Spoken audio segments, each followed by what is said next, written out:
Good morning, good morning, good morning, good morning, good people. Yeah, you know what it is. Hard worker, scrappy, unfiltered, and sometimes unhinged football content. Hard to explain, but you know it when you see it.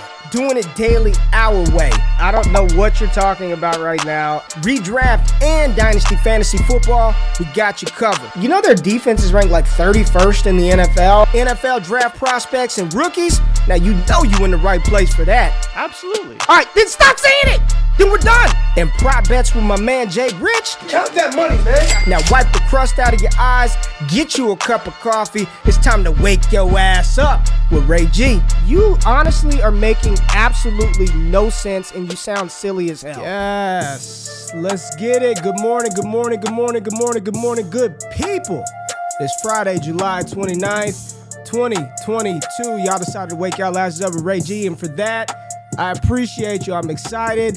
The Mega Millions is up to $1.1 billion today. So the most important thing that we all need to do is go waste money on something that we know we won't win. But we got to do it. 1.1 billion. I gotta go get a Mega Millions ticket. We gotta do that. If we hit, the show's gonna go to epic proportion levels. We're gonna try to hit the Mega Millions today. Don't go waste your money, but it's good to see all the good people in the building this morning. I saw Brazil is in the house. Brazil in the house. Thomas Benson. What's going on, Brazil? Good morning to you. Is it morning in Brazil? I don't know what time zone you're in, but appreciate you tapping in. Johnny, David, Ricardo in the building, James, JP in the building. Good morning, Gretchen. How are you doing? Ty, what's happening, big dog? Patrick in the building. Matt Bruin and Fizzle Dollars in here. He said, fam, he's not feeling well today, but he's in the building. I feel you, big dog. Get better soon, man. I was in that boat not too long ago myself, but good morning to all you good people. Excited to talk to you. Training camp, baby. NFL full swing. New details on players. Players are in, players are out, players are getting paid, players are sitting out. We're back. Like, football season is here. I'm excited as hell. Jay Rich, how you doing this morning, my man? I'm good, man. I'm good. I've been, digesting still this DK Metcalf news, what it means for some of the other receivers in the league. But I'm excited, man. I'm excited. You dropped a beat early this morning. People were asking you, Ray, you going to give us a freestyle? You going to give us a little something extra? Almost. No, just something a little new, make the show a little bit different, have some fun on a Friday.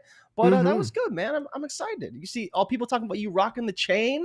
Yeah, it's man. funny. Yeah, I haven't seen you rocking the chain as much lately. Maybe I'm just not noticing it anymore. The ice is just... It's just a standard for you. But I'm excited to be here, man. It's going to be a good show. Good, man. Good. Well, let's jump into it, man. Hit us with the news, Jay. What we got, baby? So the first thing, everyone saw it. DK Metcalf signed an extension with the Seattle Seahawks. 3 years, $72 million, $52.8 million guaranteed. Metcalf is now the 6th highest paid wide receiver between his teammate at Ole Miss, A.J. Brown, and Stephon Diggs. And he'll be a free agent at 27, which I think is a little bit notable because, you talk about these receivers getting these second, third contracts. He may be in line for a big one because we know the new TV deal for the NFL will be going into effect, I believe, in 2023, and the cap should balloon in 2024. So DK Metcalf could be the first receiver to be at that next level contract that happens when we do get the new TV deal. So that was pretty cool to see. I don't know how much I love it for fantasy, but again, I'm glad that he got his money. He was one of the receivers who was holding in at training camp. And so to see him get his money, definitely happy for him. But now it's what happens next. We know that Deebo Samuel is kind of waiting in the wings.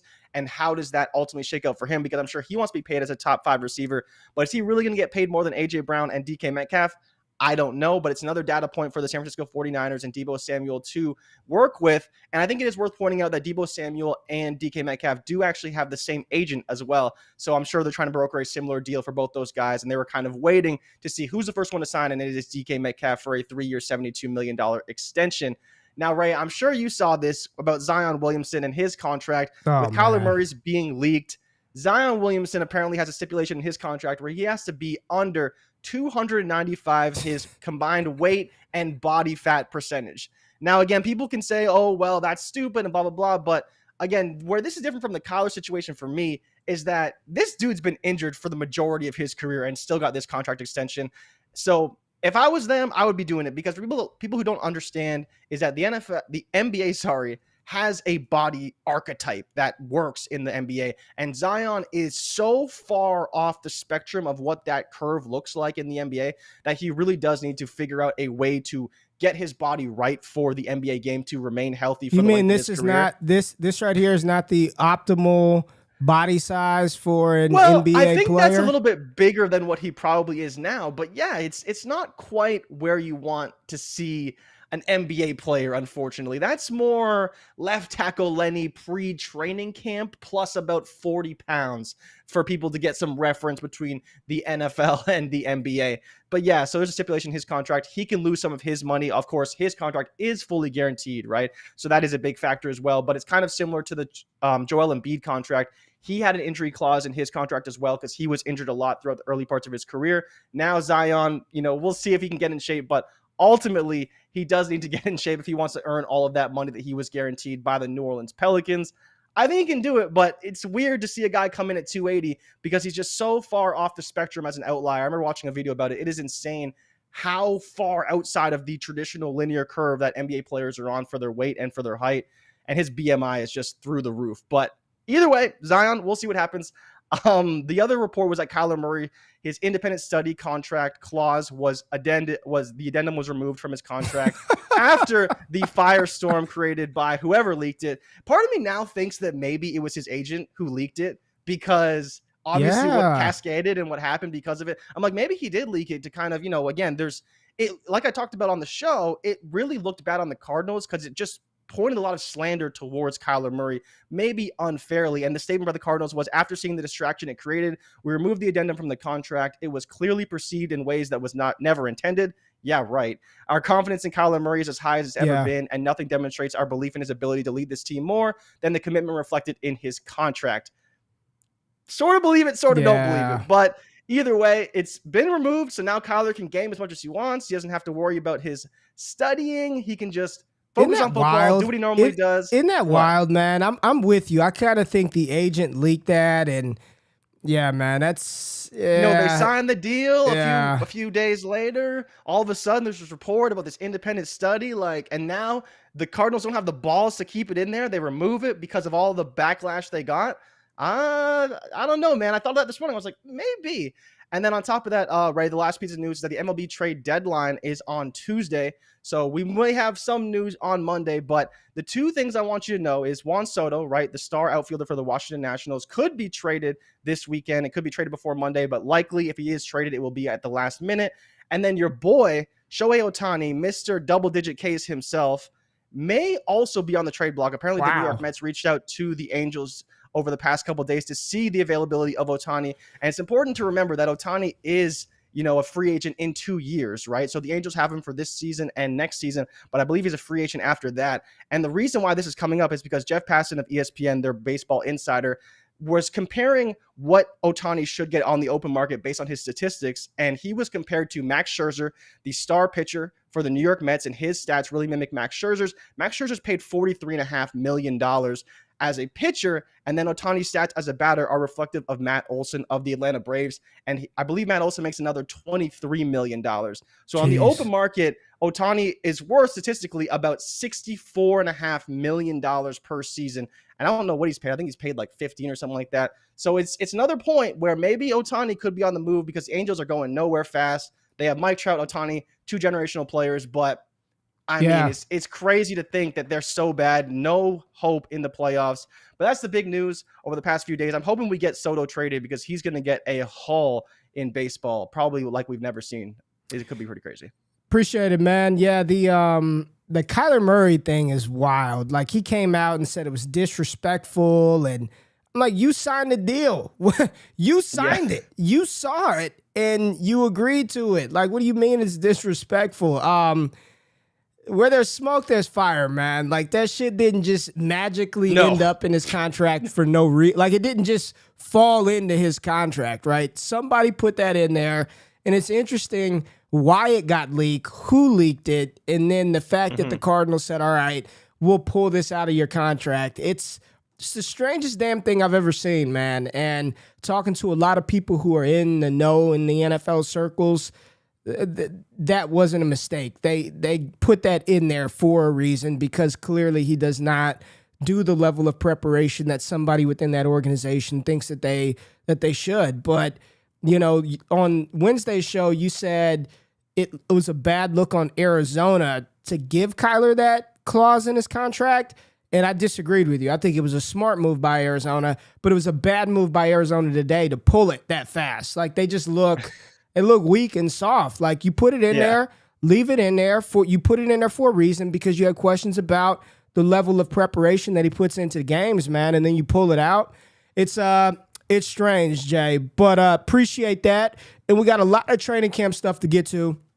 But I just want to talk about it. It's funny, man, Jay, as the early reports are coming out, you know, we're following all the practice camp clips and who's playing well, who's looking good. And we talked about it on this show maybe about 2 weeks ago, 2 or 3. No, it was a little longer than that, Jay. It was a little longer than that, a month ago. But it was during rookie minicamp. And when Treylon Burks was struggling out there. He was struggling, hands on the hips. You know the clip. When your hands on your hips, reverse like this, you got to go to the bathroom, right? Treylon was out of shape. They were talking about asthma. They're talking about all these other things. What did I say? Jay, what did I say from day one? I wasn't buying none of that asthma stuff. All it was what? Treylon was big and out of shape. That was it. It was. That's all. I mean, the asthma thing is legitimate, though. Well, but yes, he was out of shape. That wasn't what. It wasn't no damn asthma at a practice. Treylon was, and to further confirm that, there was about a 5-minute interview clip of him, like some news station out of Tennessee, and Treylon like went up there and took accountability. He said, I wasn't eating right, I wasn't training right. I had to get my mind right. I was a little out of shape. I dropped, I think he said 7 to 8 pounds from, end of May, June to training camp. Said he dropped 7 to 8 pounds. He got his eating together. He heard the noise. He heard the criticism. And he got in the lab and he got in shape. And for everyone that had the fears, right? And what did we say? We came on here and said, Treylon is just fat and out of shape. He needs to get in shape and he's going to be okay. Watch the ADP trajectory of Treylon Burks shift that fat. Us in the dynasty fantasy space, Jay, we're so fickle. We're so fickle, right? Here 1 minute, gone the next. Now that Treylon Burks is out there in shape, looking explosive, running right behind Robert Woods is there were people out there. Some of y'all in this chat, Jordan, who said that they would rather have Kyle Phillips over Treylon Burks. You remember that? People were saying, give me Kyle Phillips. Treylon bust. Now the trajectory of Treylon Burks, just off of a couple of days, right? We would, and we can't have it both ways, because had he come in to training camp out of shape and not finishing drills and not doing stuff, people would have given him shit from the high heavens. Not committed, lazy, bust, off of a couple of days of training camp practice. So when he's turned it around, he's got his conditioning in order. He's admitted, taking full accountability that he needed to be better. We'll give him his props now. Like he's there. He looks explosive. I'm excited for Treylon Burks. And, the fact that he heard that criticism and self-reflect, it's difficult for people, Jay, to look in the mirror and be like, damn, I probably could do better, right? A lot of people don't want to admit when they probably can do better. A lot of people want to make excuses and blame everything else. He stood up there for 5 minutes and took question after question and said, it was on me. Like, I needed to be better. I needed to get my shit together. And he's done it. And I'm excited to see where Treylon Burks moves from this point, because looks good, man. Looks good. No, you're right. He looks really good. And just seeing some of the reports, and, I obviously watched that interview with him, and it was really cool to see him just talk about it. And people were like, well, what happened? Has the asthma been a thing before? And he's like, yeah, it was a bit of a problem my freshman year and sophomore year. But then when I started to realize what my role was and my workload, I was able to manage it much better. And I think it's the same situation here. It's just an adjustment, right? And people who don't understand asthma, like, it is an adjustment. Sometimes, you do need to put in that work. And he said it. He's like, I just need to run. Like, he's like, what did you do? I just ran. I ran more. I conditioned harder. I worked harder to get my body to the place it needs to be to take on the amount of reps that I take on weekly in training camp. And so I think that's the biggest thing, right? Is like, we see lots of reports about guys not doing enough work And it seems like Treylon Burks is doing all the right things to put in enough work to be ready, and all of these things to really show out at the NFL level. And for all these guys, they adjust differently. Some are more prepared than others. Obviously, Treylon Burks was not prepared to start minicamp, but he showed that his ability is that he wants to get better and wants to get ready for this season. And I think he's going to be able to do that at a high level in the NFL in his rookie year. Joe's touching on something important, but I don't want to underscore the fact that he was, in fact, I think it's just a lost art just in general today to look in the mirror and say, I can do better. And he did that, man. And I know that doesn't score fantasy points. I know that doesn't score real points on the NFL field. But for a young man to realize, like, I need to get my shit together. This isn't Arkansas. This isn't college. I can't come into the season like this and then go attack that weakness and come back and sort of, at least early on, quiet all the hate and all the doubters. And it wasn't even unwarranted. Like, he was out of shape. Like, it was clear. 100%. It was just clear. Just looking at him, you're like, all right, he's probably not in the best shape. And he may never be this guy that he takes his shirt off and he's looking like, Aaron Donald. And that's crazy that I'm using a defensive tackle for the gold standard of physical peakness, but that may never be him. But the fact that he got in the lab and got it together, man, that's the type of, do you have that dog in you that I'm looking for? And I'm happy to see Treylon do that. And Joe's talking about, what's up, Joe? I didn't see you this morning, but she said if you read from multiple beat reporters, you can find lots of information. I agree. Those are people who are boots on the ground.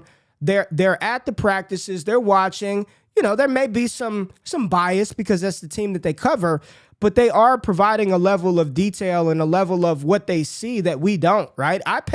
Jay, I remember it's about 4 or 5 years ago now, I was listening to watching a beat reporter from the Denver Broncos. It was the year that Royce Freeman was drafted in the 3rd round by Denver. And there was a beat reporter from Denver that all through rookie minicamp, OTAs, and training camp, she kept reporting on this undrafted free agent, Phillip Lindsay. Just kept talking about, Phillip Lindsay looks good. This kid's going to be on the field. If he makes the squad, he's going to get on the field. And then all of a sudden, back-to-back 1,000-yard seasons from an undrafted free agent, and he completely buried Royce Freeman.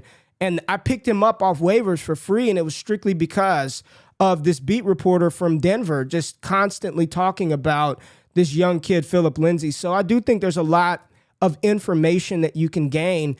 And I like to just follow the different there's certain beat reporters for certain teams. All you got to do is put you a little list on Twitter, follow those beat reporters, and just check out the news and like the notes from practices, who's running where, and it's interesting to see, man. And there's a lot of stuff going on right now, Jay. And for me, where I kind of want to get your thoughts and opinions is dovetailing off of the Treylon Burks, sort of rise for him coming back is in a simultaneous, I don't want to say fall, but 2 months ago, the trajectory of Chris Olave was like this, right?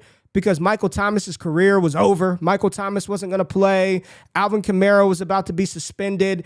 And it looked like the New Orleans Saints were going to roll into the season and potentially only have Jarvis Landry and Chris Olave as their primary weapons, right? We were still a little uncertain about Kamara. And as things have gone on, it looks like he's probably going to be playing every game this season. Michael Thomas, not only did he not start camp on PUP, I'm no doctor. I don't have any information to his medicals, but based on what I saw, Jay, looks fine to me. It looks like MT, right? So now you put Alvin Kamara back in the fold. No fear of suspension from AK-41. You get Michael Thomas back on the field. Jarvis Landry, while we may not want him for fantasy purposes, if he's on the field in the NFL, he's getting his 90, 95, 100. He's getting his targets. I didn't say receptions. I bet he's getting his. You went close there. No. I wasn't gonna make that mistake. But he's gonna get targeted the ball. There's a world in which Olave went from potentially the number 1, number 2 option in New Orleans to the number 3, number 4 option like that, right? And I think it's a good reminder of making sure if you make these moves in the offseason with rookies, you probably need to just lean on the talent throughout the entire thing. And if you are going to be fluid and trade and buy dips and buy spikes and capitalize on value, you got to continue. You can't stop manipulating your roster. You can't go out and say, I'll trade Treylon for Olave plus. Now, when you see the pendulum start to swing, you need to go out and move. You know what I mean? You got to continuously try to churn that roster. But it's just interesting. And what are your thoughts on Michael Thomas, man? This is a big one because MT's the type of player that could command 125, 135 targets, right? And he's being drafted hella late. And I get it. He's 29 years old, hasn't played in 2 years. We don't know the health level of that ankle. But if MT, just assume health, MT goes into the season healthy, I mean, what's a realistic outcome for him? And should we be a little more interested in Thomas this year? I mean, I think we should be interested in both of them. Kind of circling back to your original question about Olave, I'm honestly not that concerned about him. I think that Michael Thomas being available only helps him.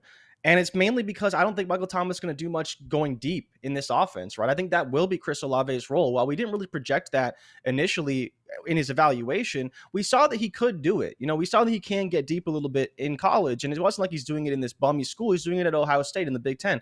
So for me, I'm honestly not that concerned.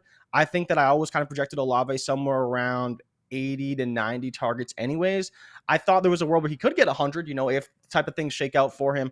But I don't know if Michael Thomas is going to see like 150, 160 to where like there's no way Olave is fantasy relevant. I think 130, 140 is pretty reasonable. But on top of that, though, the Saints are also seems like they're planning to open the offense back up again. For the past year or so, they've been running the ball a lot more. AK's been heavily involved. You know, there's still a looming suspension. People aren't really sure what's going to happen with that.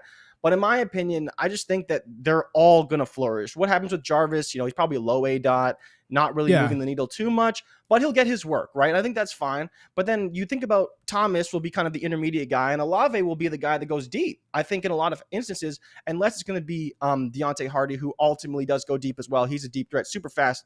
But Olave is going to be the guy who's on the field. But Thomas, though, I think people are undervaluing him pretty heavily. I actually made a trade for Michael Thomas in like February. I traded Miles Sanders straight up for Michael Thomas because I thought he'd be back, right? And I think, you know, when you're talking about Michael Thomas, everyone wants to shit on him. No one wants him. But, you know, what's the difference between Michael Thomas and Keenan Allen outside of, you know, the quarterback play, right? But I think statistically, a healthy ankle. Yeah, but statistically, I think you can project similar outcomes for both of these guys, you know? But again, they're drafted drastically differently. The sentiment is way different for them. I just think that Michael Thomas is a super talented receiver. And if you want him, he's a value because it's not going to take a lot to return on Michael Thomas's value. And if you got Chris Olave, you know, maybe you don't love his total. His over under on DK is 125 and a half or 172 or 720 and a half at minus 125. So it's not like he's left for dead, right? I think he's going to be just fine this season. And I think there's a world where he goes over. I'm not too worried about either guy. And I think the Saints offense will be a lot better than people expect it to be. And that's why I think both guys could thrive in this offense. I see a lot of people. There's a lot of talking heads on the TV talking about Jameis Winston as a dark horse MVP candidate. I don't want to go that far, but they're saying dark horse, right? Dark horse MVP candidate, Jameis Winston. Jay, I want to talk about. I'm gonna get Joe in the chat fired up. We're gonna talk about one of our favorite players to discuss in this old wake up group. We're gonna talk about Washington Commanders backup running back Antonio Gibson. Apparently, per the beat reporters, backup running back Antonio Gibson. So the Commanders are. They already brought back J.D. McKissick, right? And then they took Brian Robinson. We know the story.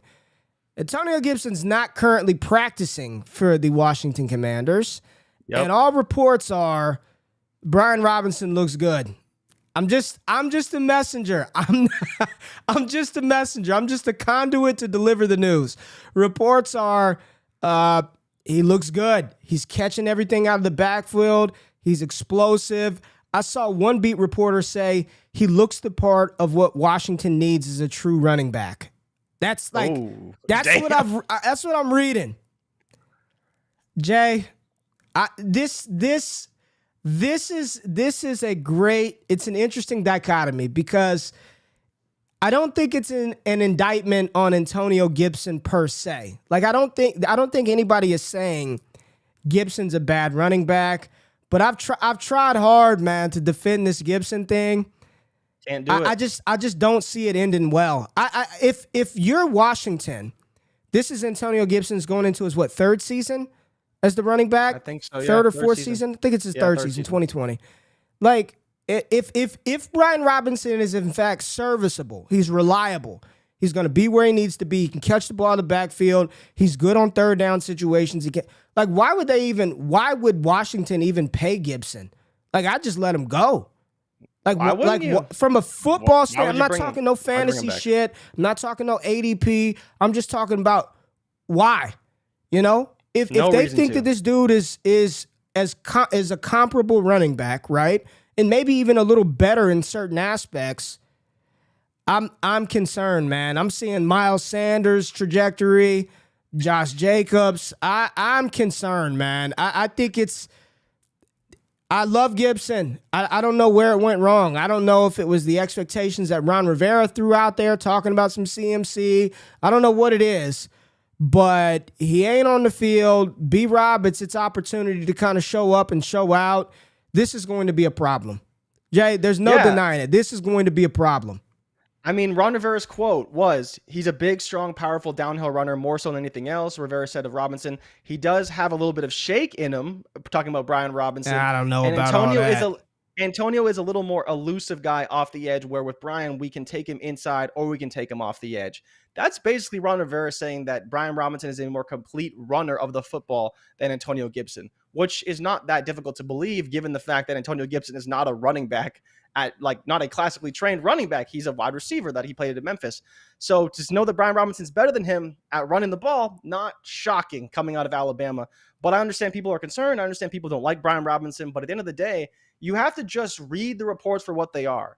We need to take our biases out of it. We need to look at what's being reported by the beat writers. And if Ron Rivera is directly saying this, that's a problem. For a guy to go from saying he could be Christian McCaffrey level workload to now Brian Robinson is a good running back that is going to contribute to our team. And all the reports are he is going to be the short yardage back for this team. That is a problem. And the fact that Ron Rivera said that you can't use him up the middle and that we would prefer to use Brian Robinson up the middle, that's going to tell you that their inside zone type of running back, their inside guy, is going to be Brian Robinson in short yardage and probably at the goal line as well. Yeah, man. Again, this is not. I don't think either of us are saying we did. I very much like Antonio Gibson quite a bit. I'd love to see him come to bring him to Dallas. Bring him to Dallas. Give us your Antonio Gibson, Washington. We will gladly take him, throw him behind our average mediocre line, and we'll go to town. We'll take him. I'm just listen. We can't be enthusiastic one way when the reports fit our narrative and then just be like, fuck everything else if it doesn't, right? This is what they're saying. This is what the coach said. This is what the beat reporters are saying out of Washington. The fact is, Gibson fumbles the ball a lot. He's not utilized on third down situations. And then they drafted this big running back from Bama that apparently they like. Everybody's saying hold. You have no choice but to hold because nobody wants him. And that's the reality. Yep. You have no choice but to hold, or you're going to sell 50 cents on the dollar, 40 cents on the dollar, because nobody wants him. If you can go out there and trade Antonio Gibson right now for a single random 23 first, would you do it, Jay? 100%. No questions asked. And no one's really need him. Unless you really need him as a running back. You might get him. You never know. Not everyone just tapped in, reading the reports and all these things. You may get it if you're lucky, but I think you got to take it because Josh Larkey's out there. My old co-host Josh Larkey said he's a dead zone RB. He's banging the table. Yeah. Do not draft him. And I'm not even saying do not draft him. I'm not even going that far. I'm just saying we just got to temper expect. I don't know. Again, Jay, maybe my view is skewed, bro. Maybe my view is skewed. But there are very few backs in the league who are going to get like Najee Harris, anomaly, right? 90-something% of the snaps. I was talking to Scott Connor last night. Najee Harris had like 900 and something snaps last year, and I think that was like 200 and something more than Jonathan Taylor, Joe Mixon. There's very few of those guys, man. These teams, you could bookmark this, clip the clip, save it, whatever you want to do. Take a picture of it, record it on your phone. He's going to be a problem for Antonio Gibson. Period. That's just what it's going to be. And if anybody wants to put a bet on that, we can set up a league safe and we can put that shit in the account And at the end of the year, we'll cash out. But he's going to be a problem for Antonio Gibson. And that's just the reality, man. That's football, bro. That's football. They drafted him for a reason. You think they drafted him to just sit on the bench behind Gibson? Not with a third rounder, they didn't. No way. You can't accept that. But what are you gonna do? Now we're stuck with it. We actually argued for like a whole afternoon about Antonio Gibson like months ago. And I said I was in for the time being, right? And you were like, no, we got to stay in on him. But it's just every day it gets worse and worse. It gets worse and worse. It's scary. And people need to understand he has the hamstring injury too. On top of that, it's not like he's there at practice. All the things, he's got a hamstring injury right now. So he himself is, not getting the reps, not showcasing himself. It's a bit of a problem. And still where you have to draft him, I don't know, man. I don't know if I could do it. To be honest. And I don't know. I think what's interesting, actually, to your point about snap shares and Najee Harris, I think it was Ian Hartitz put out a tweet this morning talking about teams that use their running backs on 90% of snaps. And there was 2 teams, and it was the Steelers, and the other team was actually the Rams. The Rams use a starting one running back on 90% of snaps, 34% of games last season, and Najee Harris for the Steelers was 41%. Yeah, he was not. I mean, he's just a different cat, man. A different cat. What else is going on in training camp world? Christian Watson is on PUP because of knee procedure.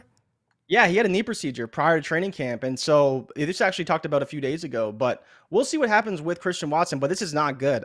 There was no details about the knee and what it could be. I'm a little bit concerned, man. When you hear someone gets a knee procedure, it could be a cleanup. It could be precautionary. It was reported by whoever the guy was who talked about it, saying that he could have kind of played through it, but they wanted him to just get healthy. So he got the procedure, but there's no timetable for return right now. We don't know when he's coming back, and we don't know what it means. And then on top of that, Alan Lazard's being talked up by Aaron Rodgers. Yeah, man. He was asked in an interview, what do they do with Alan Lazard and how does it shake up with Devontae Adams leaving? And Aaron Rodgers said, and I quote, "It's hard to replace a Hall of Famer with another Hall of Famer, but we're going to make it work." And so we'll see. But Aaron Rodgers seems to have full confidence in Alan Lazard to fill this role. And he's saying he's worked hard to get this opportunity, believes he's ready to do this for the team. We've talked about Alan Lazard a ton, and I think that he is ready to take on this role. And on top of that, Romeo Doubs is turning heads in practice every single day. So with Christian Watson out, Alan Lazard seemingly being the one and being told that by reporters, by Aaron Rodgers, and Romeo Doubs showing out in camp, we know that Randall Cobb is probably going to have a role. That may be the 3 wide receivers that we see for Green Bay in the opening week. I don't know if Romeo Doubs is going to start because they do have Sammy Watkins, who is on the PUP right now and not playing. But to see him turning heads in practice is good. Like that, if you have Romeo Doubs, you should be happy right now. He was a guy that we really liked out of college, but we'll see if he can earn a role. He seems to be doing all the right things in training camp, and Christian Watson is doing nothing but standing on the sidelines.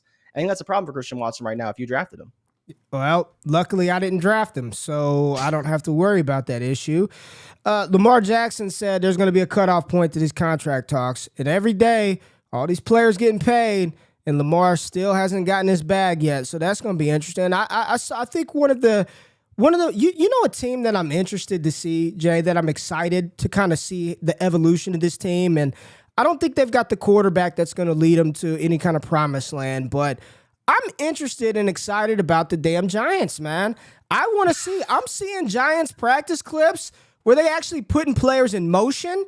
They had Saquon Barkley in the slot, Wan'Dale Robinson in the backfield, motion Kadarius Toney from the slot to the outside, Galladay's lined up inside. I don't believe Daniel Jones is the guy to get Giants fans over the hump, but I'm excited, man. I'm excited to see because there are some weapons that we could want. Saquon. Wan'Dale Robinson looks like he could be a nice little player. What's his upside? I don't know, but he could be a nice player. Kadarius Toney, I don't know where you're at with Kadarius Toney, but I'm not off of him. I haven't buried Kadarius Toney by any stretch. So I'm just saying, I'm excited. I'm interested and excited to see how this Brian Daboll offense operates because it's going like completely opposite of the New England Patriots, who I saw a comment. I almost had to record scratch that. I think I have a sounder. Where's the record scratch sounder at? Yeah, there. Wait a minute. Belichick compared Thornton to Randy Moss. Yep. Huh. Yep. Huh. Interesting. That's something. That's interesting. Okay. Yeah. All right. Yeah, you Yikes. talked about Romeo Dubs. Listen, I saw Romeo Dubs at the Senior Bowl, man. His hands are massive, which is one thing. His hands are huge. Really, really nice kid. Talked to him for a second. Very, very good dude. I was excited about Dubs. You know, he played well with Carson Strong. But, man, that Senior Bowl was rough for him, man. It was, I mean, he couldn't get off a press. He was getting jammed up. They were having to restart drills. I think I remember talking to you about that. But that's good to see him turning heads at camp. But I remember the days where who's the receivers that they had? It was MVS and another guy that was getting talked up. Economia St. Brown and Jamon Moore. Jamon Moore, that was his name. They were getting talked up to the high heavens, and Jamon Moore is not in the NFL anymore, I don't believe. So you were going to say something, my bad. No, Lindsay actually just put it in the chat that Ryan Jensen is out for the season. He was carted off the field yesterday in camp, and he's apparently out for the season, which is not good. Did not expect that. You know, we were waiting on the news for that, but the fact that he's out for the season is really, really bad. And I don't think that's very good for fantasy football. But, you know, you got to do what you got to do. And unfortunately, him being out for that long is it's unfortunate. It's unfortunate. What is Joe saying about Gibby? No, Joe just said no, and I got to tell her, nope, she can't leave. She said, if Gibby doesn't hit, I can't show my face here anymore. It's too late. I'm in too deep now. Nope, you still got to come back, Joe. But you are in deep, and you just got to, at this point, we all know, you just got to lean into it. Anytime I see Antonio Gibson, I think about Joe. Anytime I see his name, I'm like, she's got to lean in. We got a bunch of super chats to get to, Jay, but we're going to have some fun right now because, Jay, I want to go through, we got some top 5 training camp clips. And we're going to talk through these, Jay. All right, we're going to talk through these top 5 practice clips from training camp. You ready to do it and have some fun, Jay?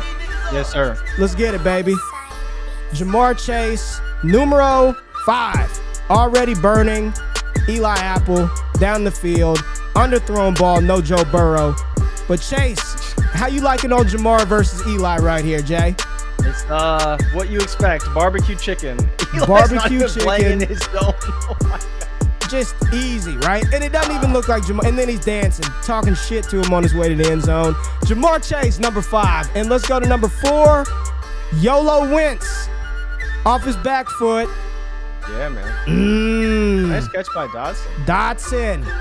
What you thinking about Dotson this year with YOLO Wentz back there? Look at back foot throw, heave that shit up. I like it, man. Terry was talking about how he loves that Wentz gives the receivers a chance to make a play. And I think that's where Wentz is awesome. Even though we don't like him for fantasy necessarily, he gives the receivers a chance to make a play, and he did that on this play here. All right, number 3, due to Juju. Juju on the beat. Mahomes, look at this catch. Get it. Juju's been balling out, Jay. We keep talking about MVS and Sky Moore. The answer was probably in front of us the whole time. They got Juju running downfield routes. You know, in Pittsburgh, he just ran the short shit. Yep. No, apparently he is running downfield more so than MVS even. They were saying he's running a lot of deep patterns in training camp and in practices. So I'm excited for Juju, man. I've never been out on him. I've been thinking that he just needed that new spot, and now he's finally together for him. I think he could smash this year, honestly. He really could. Number 2. Is this number 1? No, number 2. Bro, you're Jaylen Waddle. Fucking homer. You are a homer. Jaylen Waddle, number 2. This is the best play in training camp by far. This is number 1. I don't know. This is ridiculous. Teddy Two Gloves threw that ball too. Yeah, that he was did. filthy. You noticed that right-hander. That's Teddy Two Gloves. That's right there, Teddy baby. Two Gloves to Jaylen Waddle right there. No, Jay, he's not number 1. We gotta have the people apologize, because number 1, you gotta give it to Treylon Burks, Jay. You gotta give it to Treylon Burks. Number 1 has got to be Treylon Burks coming back in shape, downfield. Look at the catch, the concentration, the lean body. Look at that. No fat on his back. He got it all off. Treylon has got to be number 1. How are you calling me a homer? How is Treylon's catch not number 1? Because you're Treylon's guy. Like, you're Treylon's biggest fan. So you got to, I mean, I get it. For me, it's Waddle. Like, not even close. The Waddle clip was dope. love the Waddle got up there, took the contact, made the play, looked at him after, flexed, loved it from Waddle. And I think that's the thing that's underrated about Waddle. And I think even underrated, you can say it about Tyreek Hill too. These guys can go up on people more so than you expect because they're kind of littler. They're the speed guys, but they can still go up and get one on you. And then, Jay's talking about Quintez Cephas's catch. Yeah, dude, that was nasty. Yeah, Cephas's that one catch was is nasty nice. too. GP looks good. George Pickens looks good. The Pickens catch. The only reason I didn't put the Pickens catch in here is because it was just like in a warm-up drill. He wasn't really being defended. Yeah, it wasn't defended. Like he made a great adjustment to the ball, but those were like in play, practice against the defense, full speed without pads. Those got to be the top 5. So those are also clips in which you can go buy and trade players off of all this shit too, right? Yeah, Quintez Cephas doing good. You can go buy and sell some players off of the hype. But we do have some super chats that we have to get to. We haven't had super chats in a while, so let's get it, man. Let's get it. First super chat right here. Taryn says, Ray, you and Jay Rich need to start watching boxing and UFC if you don't already. I would love to hear your takes on fighters. Prop vids would be cool too. I fuck with boxing, man. I'm a big-time boxing fanatic. Big time. Have been. I grew up in Vegas, so that's like we used to get together even in high school to watch the fights, man. That's what we did. I love boxing.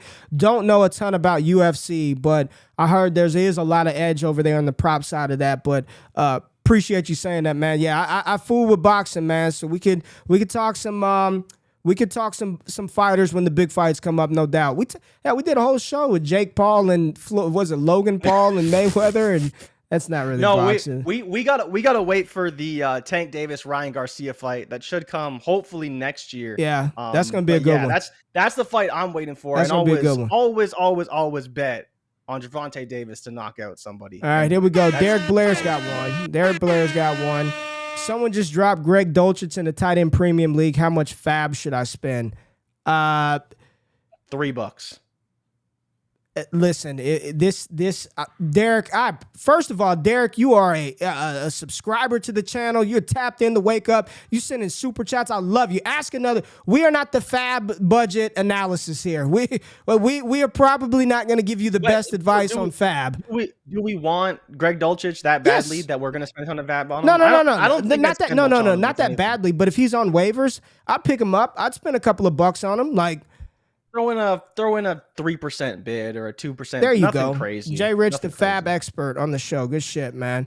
Here we go. We got another super chat question. Let's get it. AJ says, AJ Dillon, 2023 third, 24 first, 23 late second. Wait. AJ Dillon, 23 third, for a 24 first, and a 23 second. What side do you want? Dillon. Dillon. Yeah, I want Dillon. Dillon's good, man. Yeah, I want AJ Dillon as well. AJ Dillon. All right, we got another one. Who's this? We got one. Here we go. I can repeat and win again this year. Do you sell a peaking stud? Eckler, love it. Down tier to nice players with picks and roll the dice, or hold your peaking elite studs if you can win money again. Love the show. It's a great question. It depends on where you down tier to. I'm just going to say this, and I'm not going to dive deep into it right now because I'm still learning. I've got Jordan McNamara, who did the Analytics of Dynasty book. He's going to join us in our Discord here in the next couple of weeks to talk about wins over replacement players, warp data. And I'm very much into this right now. So I know that Austin Eckler is a high warp player, and I would have no problem tearing down, but I would need to see what that tear down would look like. And if the running back that I would be acquiring for Eckler or wide receiver would give me that same type of warp production, and then I get some picks to go on with it, I think that's the smash play. We've been talking about this. Literally, we were up until midnight last night talking about it in our Discord about trying to make these moves. And a lot of times when people tear down, they only look at ADP and they're just looking at where players were drafted and, oh, I'm trading you a 5th round startup pick and you're giving me this pick. Like, I think using some other data points. And for me, I've head first into this warp data. That's where I'm going to lean to. And this is a type of move that should yield a high result. So depending on what the running back is, right, that you tear down to, absolutely, this is a play that I would consider doing. DB 4331 just depends on what that player is, man. And without knowing that, it's hard to say, but it's definitely a move I would consider doing. Here we go. Rico's in the chat. What up, Rico? Does DK Metcalf's contract signal the end of Deontay Johnson in Pittsburgh?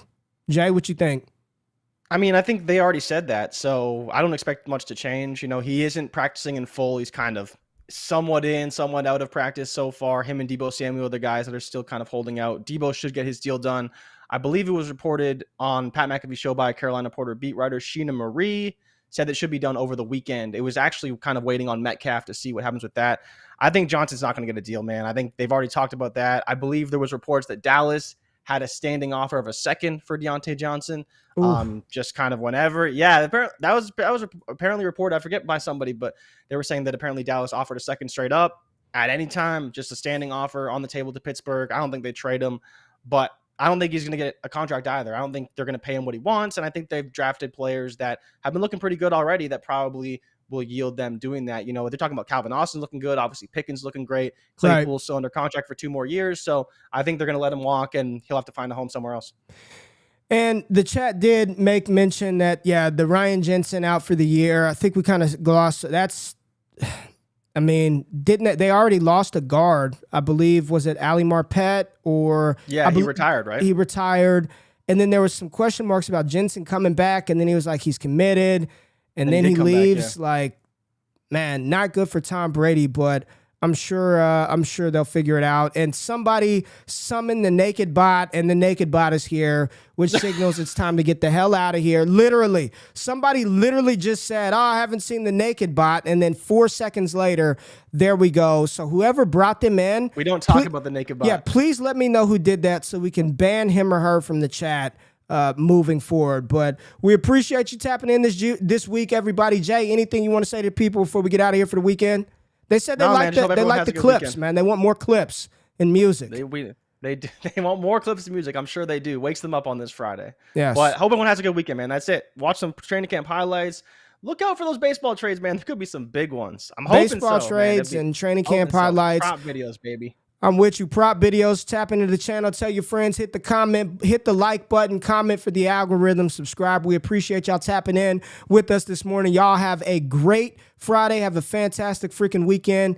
Wake y'all asses up. Ray G and Jay Rich. Bright and early Monday morning. Subscribe to the newsletter. Free newsletter. Subscribe. It's out. Subscribe. We out of this thing. Peace.